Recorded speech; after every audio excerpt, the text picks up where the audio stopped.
Tyre pressures play a key role in your driving enjoyment and safety, so should be checked regularly, around once a month, to ensure your tyres are at the correct pressure for your car. An underinflated tyre will often wear the outside and inside shoulders of a tyre, while offering reduced grip in both the dry and wet, and increased fuel use due to the higher rolling resistance. An overinflated tyre will usually wear the centre band of the tyre, also offers reduced levels of dry and wet grip, and also reduces your comfort levels as it will crash over bumps more. Tyre pressures are actually set by car manufacturers, not tyre manufacturers such as Goodyear. So when you're looking for the correct pressures for your tyre, you should consult either your vehicle manufacturer, your owner's handbook, or sometimes it's found in stickers in the door shut or fuel filler cap.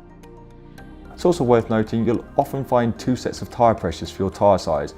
One governing normal use and one governing high load use, which means like 4 people in a full boot. This will usually be a few PSI extra. One last thing to remember is it's always important to check your tyre pressures when they're cold.